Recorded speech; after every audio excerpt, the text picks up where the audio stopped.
வணக்கம் மக்களே, சற்றுமுன் கிடைத்த தகவல் ஒன்றை பார்க்க போகிறோம். மன்னிப்பு கேட்கிறார், பெரிய விஷயமா எடுக்க வேண்டாம். பிரேமலதா விஜயகாந்த் திடீர் தகவல். இந்த ஒரு தகவலை பற்றி தான் நாம் பார்க்க போகிறோம்.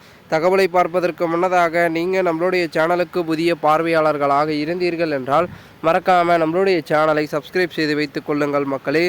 தற்பொழுது சென்னை கோயம்பேட்டில் உள்ள தேமுதிக தலைமை அலுவலகத்தில் தேசிய முற்போக்கு திராவிட கழகத்தின் 20ஆம் ஆண்டு தொடங்க நாள் விழாவையொட்டி தேமுதிக பொதுச் செயலாளர் பிரேமலதா விஜயகாந்த் கொடியேற்றி கேப்டன் இல்லம் என்கின்ற பெயர் பலகையை திறந்து வைத்து சில இலவச மருத்துவ முகாம், டிஜிட்டல் வாயிலாக கட்சியில் உறுப்பினர் சேர்க்கை உள்ளிட்ட நிகழ்ச்சிகளை தொடங்கி வைத்தார்.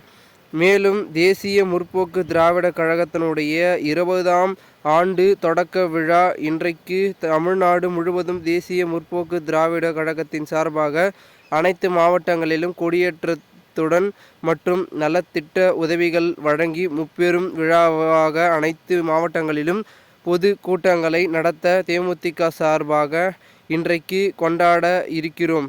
முப்பெரும் விழா என்னென்றால் கேப்டன் அவர்களுடைய பத்மபூஷன் விருது கொடுத்தது, விஜயகாந்த் 72வது பிறந்தநாள் மற்றும் தேமுதிகவின் 20ஆம் ஆண்டு துவக்க விழா, இது மூன்றும் முப்பெரும் விழாவாக தமிழ்நாடு முழுவதும் உள்ள அனைத்து மாவட்டங்களிலும் கொண்டாட இருக்கிறோம்.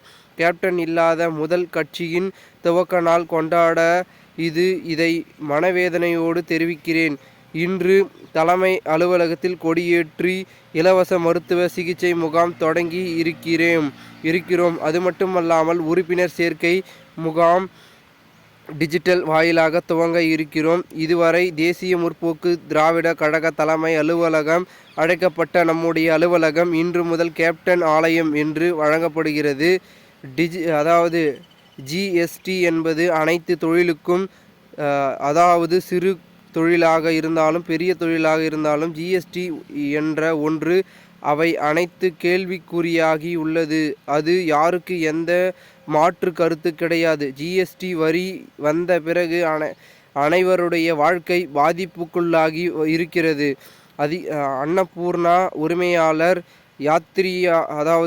யாத்திரமாக நகைச்சுவையாகவும் தான் அந்த கேள்வியை கேட்டார். இதில் எதர்ச்சியாகவும் எந்த உள்நோக்கமும் இருப்பதாகவோ அல்லது அவர்களை அவமதிக்கும் நோக்கில் பேசியதாக எனக்கு தெரியவில்லை. அதே போல அந்த நேரத்தில் நிதித்துறை அமைச்சர் ஏற்று கொண்டார். ஆனால் அதை ஊடகங்கள் ஊடகங்கள் அனைத்தும் பெரிதாக்கியதால் தனக்கான முன் வந்து நிதி அமைச்சரே சந்திக்க வேண்டும் என அனுமதி பெற்ற அதன் பட்டியலில் சந்தித்து இருக்கிறார். அதில் அவர் மன்னிப்பு கேட்டிருக்கிறார். அப்பொழுது இவ்வளவுதான், அது அவ்வளவு பெரிய விஷயமாக எடுத்துக்கொள்ள வேண்டாம்.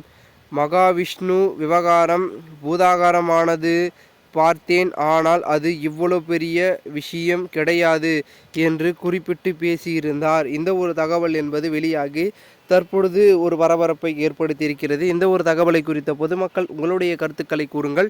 நன்றி, வணக்கம்.